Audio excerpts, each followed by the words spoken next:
Every human being, no matter how steady they appear on the outside, carries a storm within.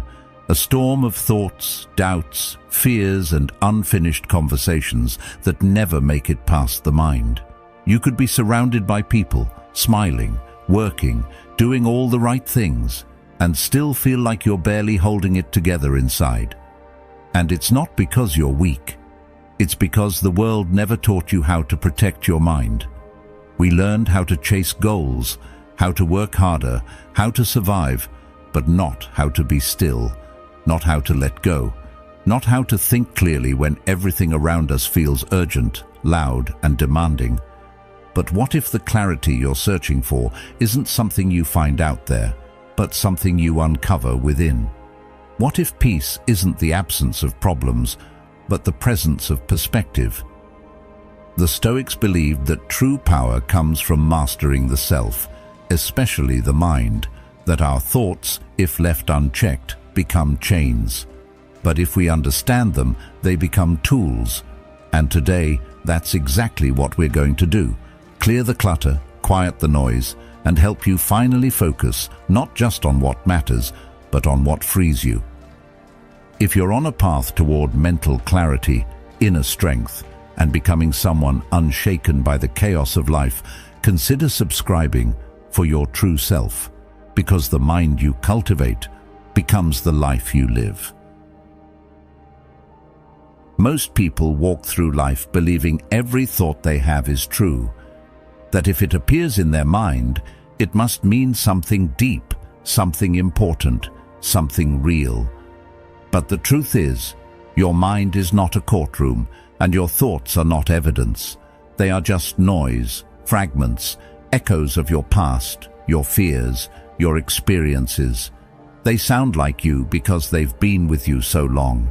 They use your voice because they've grown familiar with your patterns. But just because a thought comes dressed in your language doesn't mean it speaks your truth.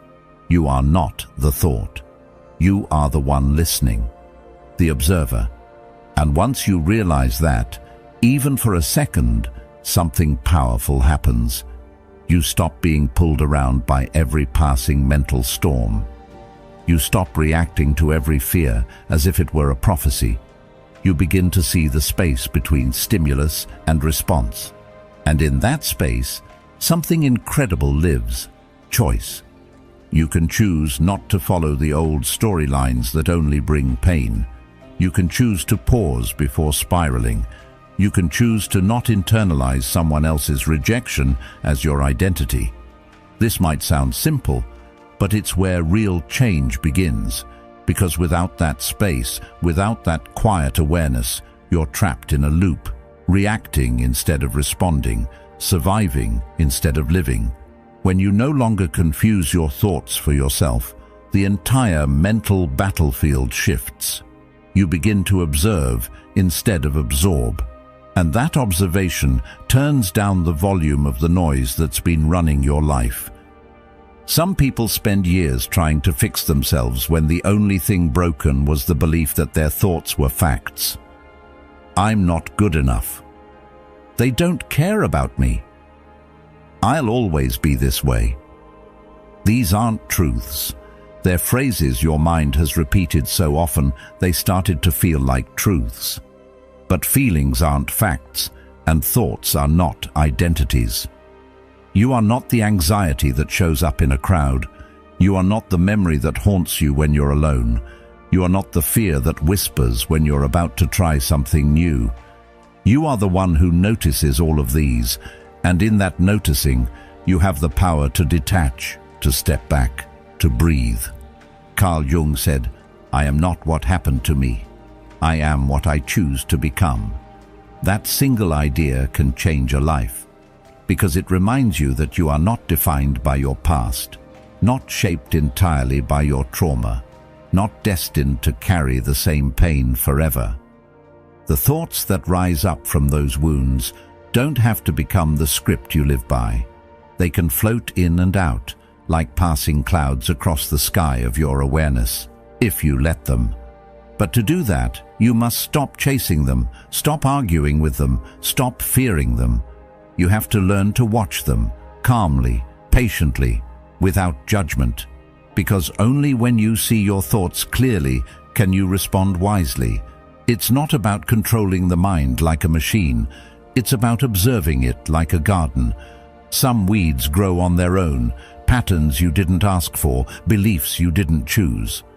But once you see them, you can decide whether they belong, and little by little, you begin clearing space for something more intentional. Clarity isn't the absence of thought. It's the recognition that not all thoughts are worth your time. Peace isn't the silence of the mind. It's the discipline to not feed every passing impulse. And that discipline grows with awareness. At first, the noise will scream louder when you stop answering it. That's normal. That's withdrawal from mental habits that have dominated your inner world for years. But with time, silence returns. Not a silence that's empty, but one that's full of you, the real you, the you that isn't defined by every mood, every passing worry, every self-doubt, the you that remains when the storm passes. This isn't something that happens overnight, but even one moment of that space, even 1 second of seeing a thought without being consumed by it, is a victory. It's a crack in the wall, a place where light gets in. And the more often you create that space, the less you live on autopilot. You start catching yourself. You start making conscious decisions instead of emotional reactions.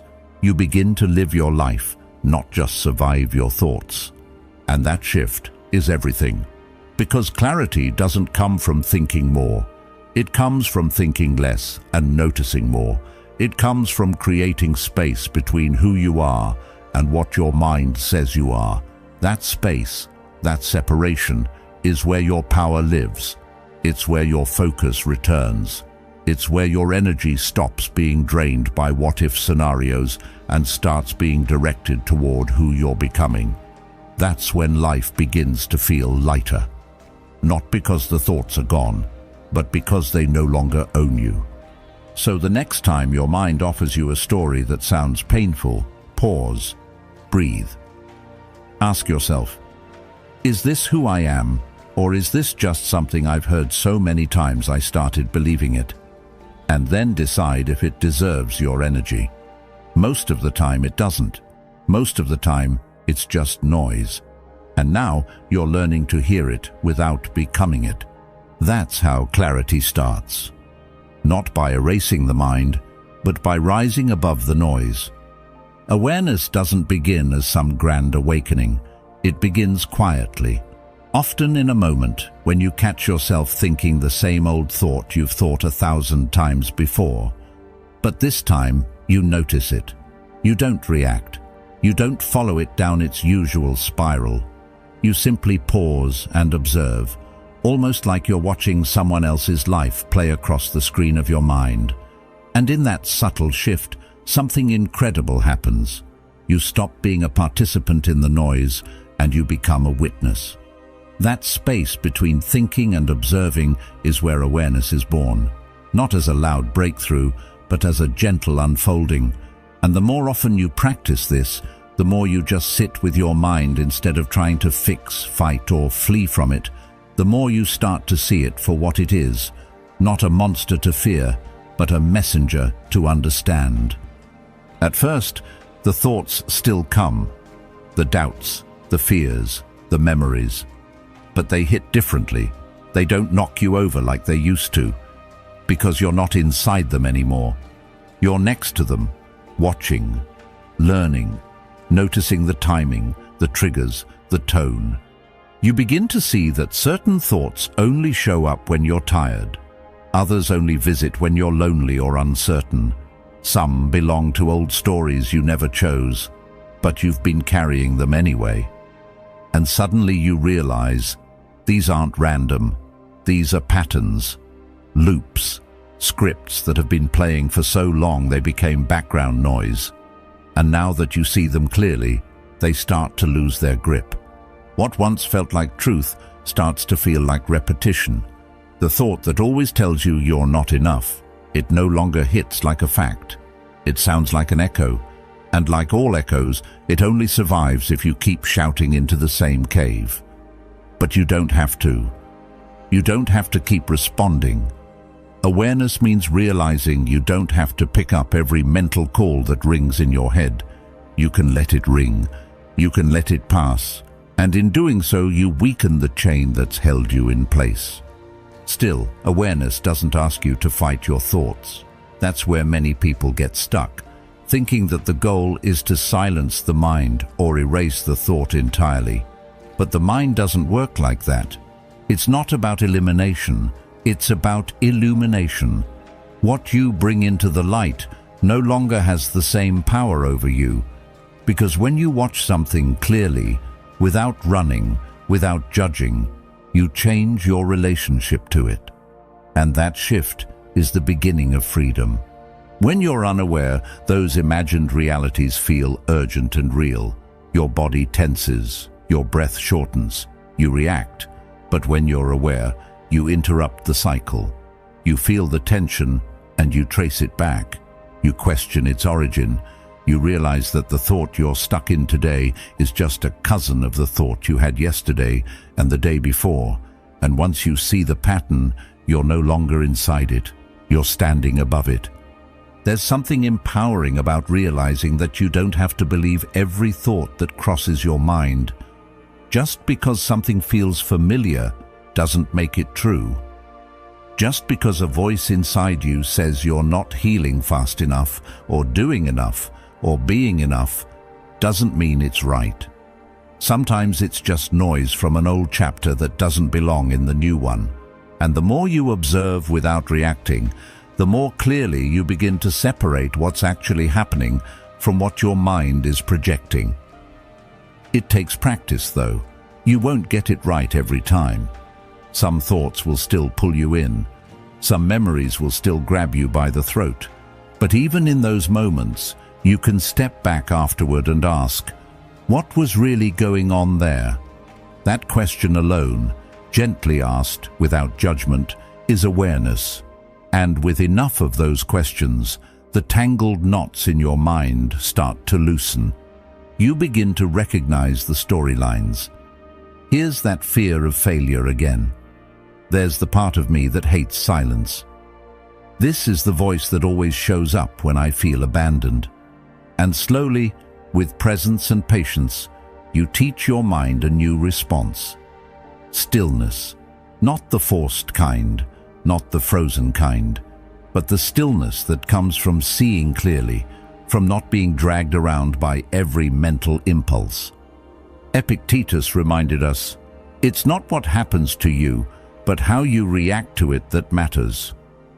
And that reaction, that space between thought and response, is what awareness gives you. It doesn't erase the pain. It doesn't promise perfect peace, but it gives you the power to choose your next move. And over time, those choices add up.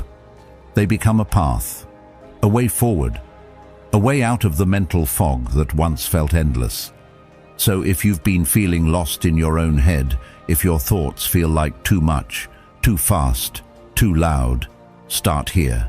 Not with control, not with resistance, but with attention. Just watch, just notice. Let your awareness do the work that effort never could. Because the mind begins to calm, not when you force it, but when you finally understand it. Some thoughts don't scream, they whisper. They sit quietly at the back of your mind, untouched, unnamed, but always present. You feel them in your chest before you recognize them in your head. You feel them when you're alone, when it's too quiet, when something small triggers something big. These thoughts don't linger because they're too powerful to overcome. They linger because they've never been brought into the light, never written down, never spoken aloud. They grow heavy not because they multiply, but because we carry them in silence. It's not always what we say that weighs us down. Sometimes it's everything we haven't said. And over time, that silence becomes its own kind of prison.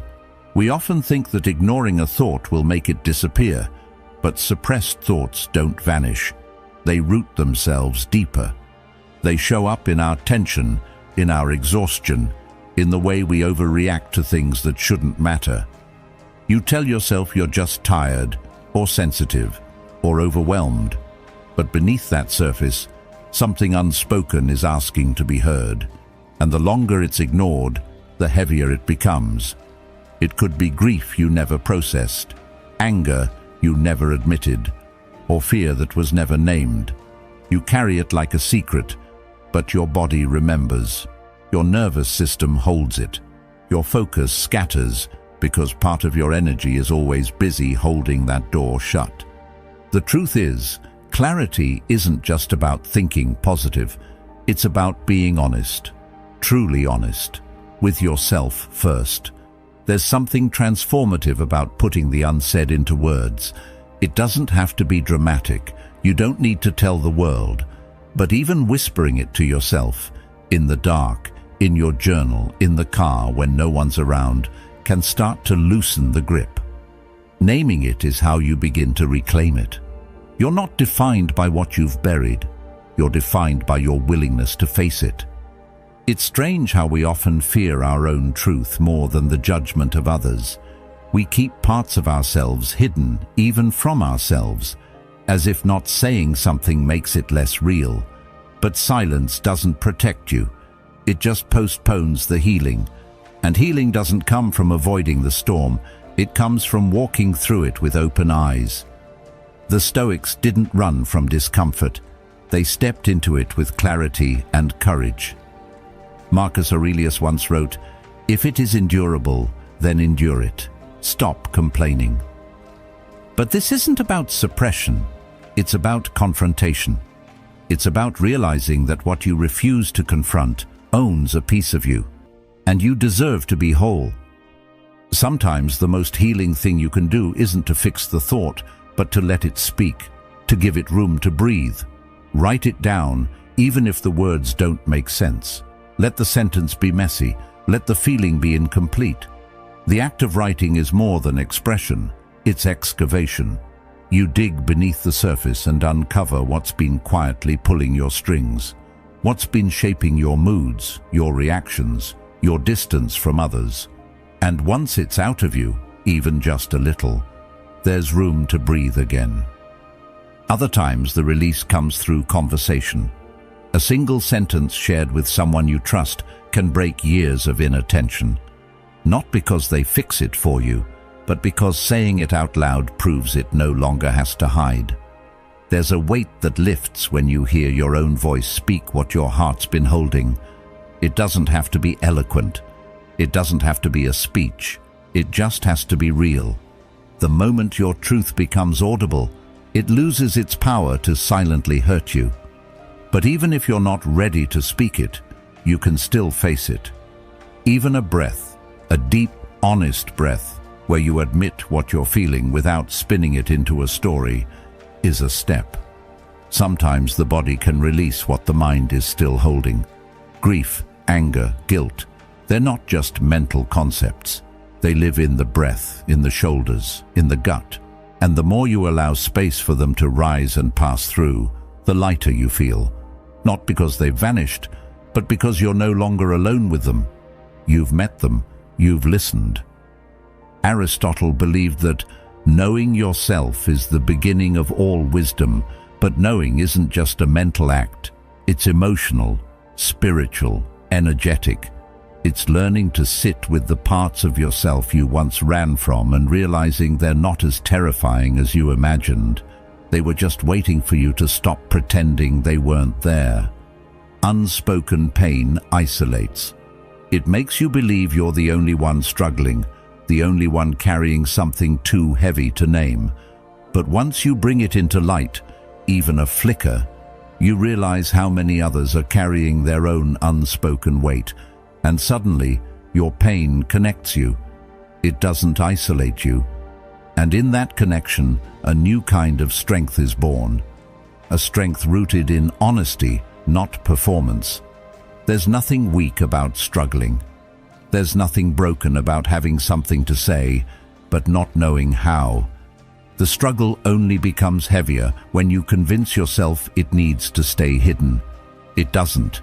You are allowed to speak, to write, to feel, to let the thoughts that never found a voice finally be heard. Because until you do, they will keep whispering in the background, pulling your focus, dulling your clarity. But once you let them out, even imperfectly, they begin to lose their shape. What once felt like a storm becomes a passing cloud. What once felt like a wall becomes a doorway. And on the other side of that door, there is light. Not perfect peace, but space, breath, possibility, and most importantly, the freedom to move forward. There's a kind of pain that doesn't shout. It lingers, quiet and persistent. It's the ache of moments that should have ended long ago, but still live in your mind like they happened yesterday.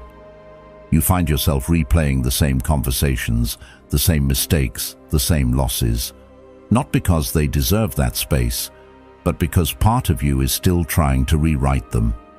You think if you revisit it just one more time, maybe you'll understand. Maybe you'll feel differently. Maybe it'll hurt less. But it doesn't. It never does.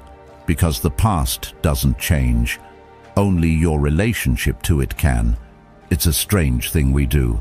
Reopening old wounds as if we might find peace hidden somewhere inside them. But what we often find isn't healing. It's erosion. Every time we relive a painful moment, we tear it open again, hoping it will give us something new. It won't. The moment has already happened. The words were already said. The silence already fell. What remains is just the echo, and echoes can't harm you unless you mistake them for the present, unless you start living in response to a noise that no longer exists. You can't build focus in a mind full of ghosts. The brain, incredible as it is, can only hold so much attention at once. When you're constantly pulled back into past regrets, there's little energy left for clarity. You can't be fully present when you're emotionally anchored to something behind you. The irony is, most of the things we fixate on can't be changed, and yet they consume us. They blur the present. They make it hard to see what's right in front of us. You're not really stuck because of what happened. You're stuck because you haven't let go of what never gave you peace. Letting go doesn't mean you pretend it didn't matter. It means you stop giving it the power to define you. You stop trying to harvest new meaning from a season that already passed. You allow the wound to close, not because it wasn't deep, but because you deserve to stop bleeding. And that decision, that choice to release, is often the first real step toward mental freedom. Epictetus said, "People are not disturbed by things, but by the views they take of them." It's not what happened, it's how tightly you continue to grip it that causes the suffering. Sometimes we hold on because we think it protects us, that if we remember the pain, we won't make the same mistake. But memory isn't protection, awareness is. You don't need to carry the full weight of the past to learn from it. You don't need to relive it to honor the lesson. And you definitely don't need to let it run your life from the shadows. Forgiveness, especially of yourself, is not a weakness. It's not a soft option, it's a discipline. It takes strength to say, "I did the best I could with what I knew then, and now I choose to move forward." Forgiveness of others, too, isn't about them deserving it. Some people won't understand the damage they caused. Some will never change. But if you carry their actions like a bag of stones everywhere you go, they still control you. Forgiveness isn't a gift to them. It's a release for you. It's how you tell your mind, you don't have to carry this anymore. You release the echo so you can hear your own voice again, the one buried beneath all the noise. Because clarity can't grow where resentment has rooted itself deep. Some will argue that letting go is just avoidance, but true release isn't denial. It's confrontation without attachment. It's looking at the memory, honoring it, and deciding not to let it consume another hour of your life. It's stepping out of the mental loop that tells you if you keep thinking about it, you'll find something new. You won't. what you'll find is fatigue, paralysis, disconnection from the present, and maybe worst of all, you'll miss the life that's trying to bloom because you're too focused on what already withered.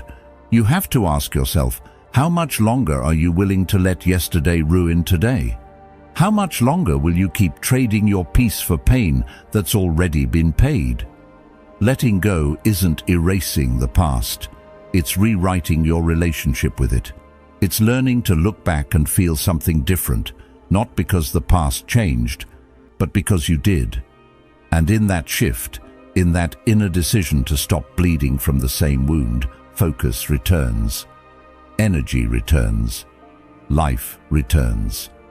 And it's not always a grand moment. Sometimes letting go is subtle. A thought comes up and you breathe instead of engage. A memory resurfaces and you choose to observe it instead of relive it. You start speaking more kindly to yourself. You stop telling the same story over and over. And one day you realize it's not heavy anymore. It's not gone, but it's no longer holding you. So when the mind starts to echo, pause. Recognize it. Remind yourself, this is not the present. This is not your identity. This is just a thought, not a life sentence. You've already walked through the fire. You don't have to keep sitting in the smoke. Let the echo fade and listen to what's here now. The breath, the stillness, the chance to begin again. Clear, focused, and free. There's a voice that follows you. Not outside, but inside. It doesn't scream. It whispers. It sounds like your own thoughts, your own words, your own judgment. And that's what makes it so convincing. It says things like, you're falling behind. You should have done more. You'll never get this right. It tells you to try harder, but never lets you rest. It pushes you forward, but never lets you feel enough. And while it might wear the mask of motivation, underneath it is fear. The fear of being left behind, of being rejected, of not measuring up to some impossible standard you never consciously agreed to. That voice doesn't come from nowhere.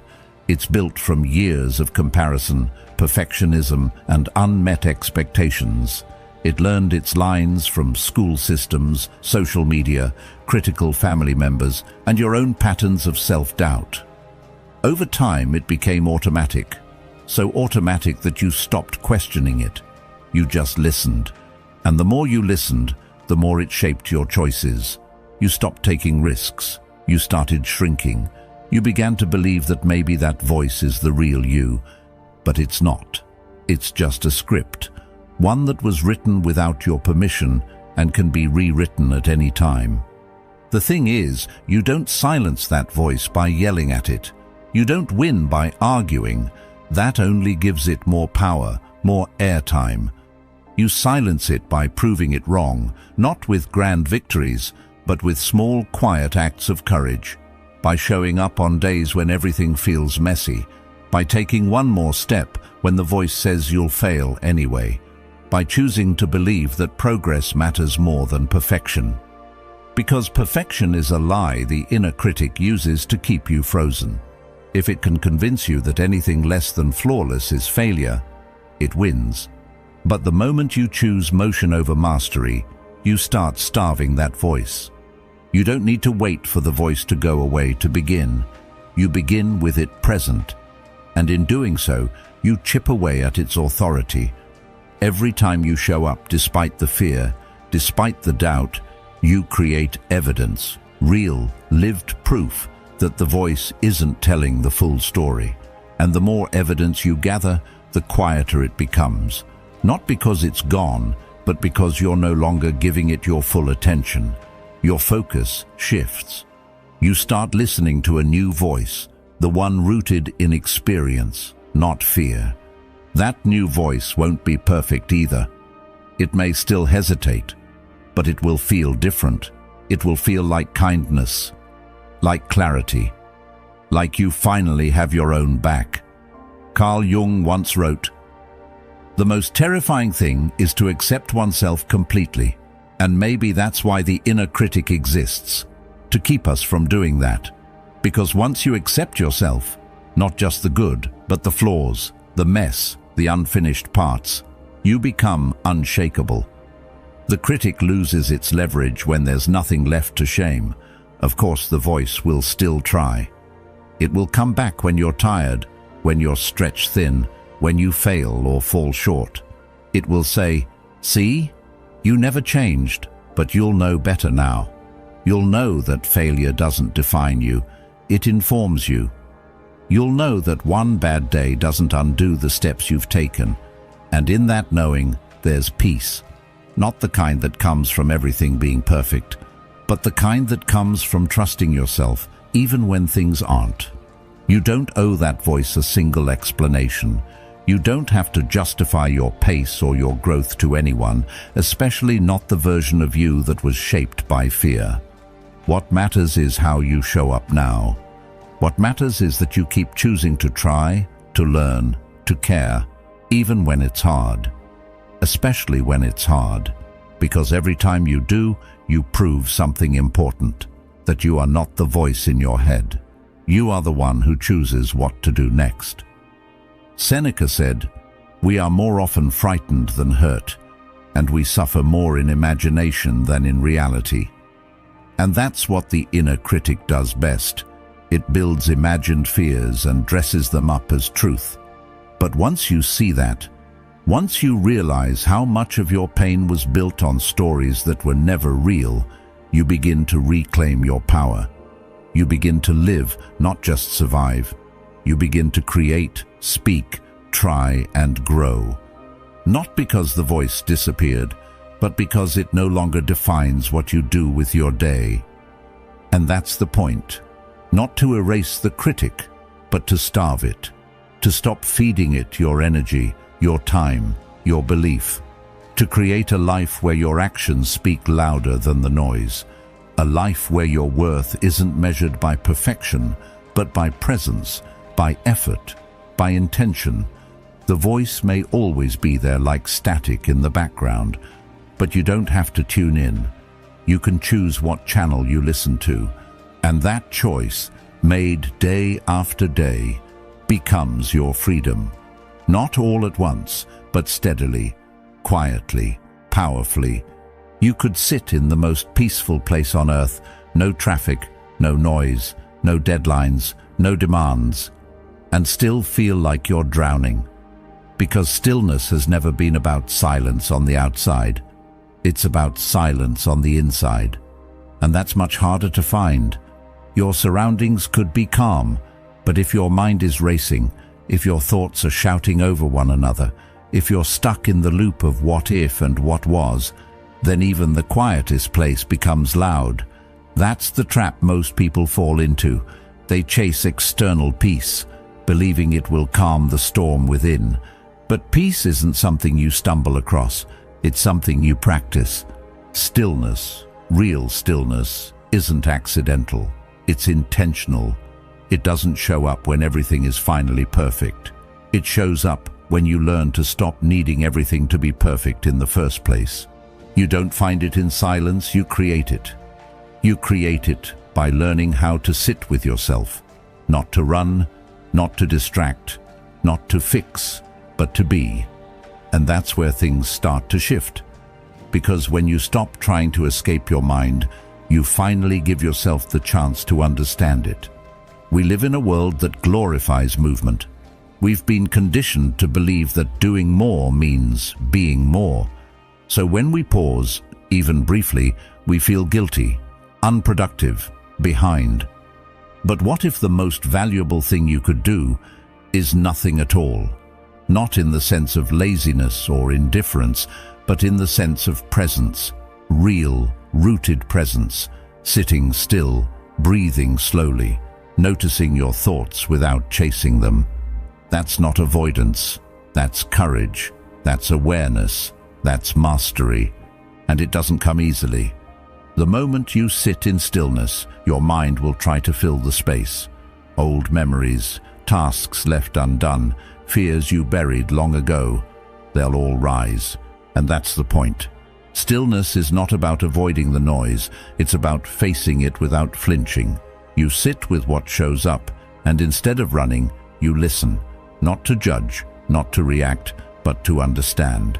This is the kind of stillness that changes people, the kind that strengthens you from the inside out.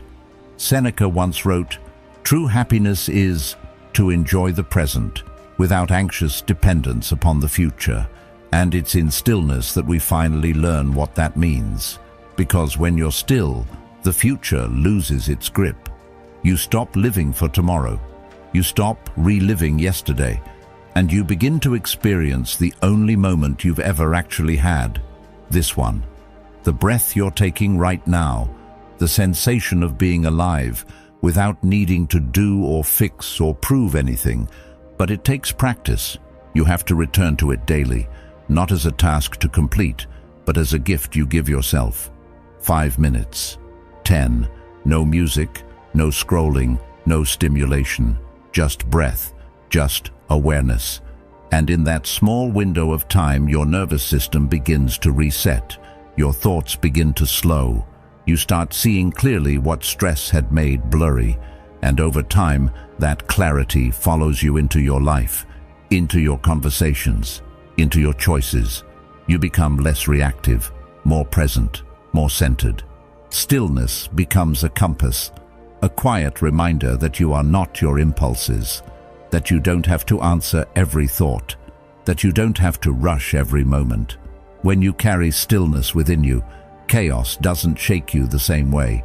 You might still face pressure, uncertainty, even loss, but instead of being thrown by it, you respond to it with presence, with patience, with power, because your sense of peace no longer depends on what happens around you. It lives within you. Carl Jung believed that silence is of great help to a man who is in process of discovering something in his soul. And that's what stillness truly is, a mirror, a chance to see yourself without distraction, without noise, without the masks. And what you find there isn't always comfortable, but it's real. And from that realness, growth begins. Most people never give themselves that chance. They fill every empty space with something. They're afraid of boredom, but what they're really afraid of is meeting themselves. Afraid of the questions that might rise, the truths that might surface. But until you face those things, they quietly control you. They live in your decisions, in your relationships, in your distractions. Stillness isn't just peace, it's power, because it brings everything hidden into the light. And when you know yourself deeply, when you've sat in stillness and faced your own mind, the world outside feels less threatening. You become less desperate for noise, less addicted to stimulation, less pulled by every problem, because you've already stood in the center of the storm and learned to breathe. You've built something solid inside, something no one can give you and no one can take away. So give yourself that time. Not someday, not when you've finished everything else, but now. A few moments, a quiet corner, a deep breath. Let your thoughts rise. Let your body relax. Let your mind settle, not by force, but by patience.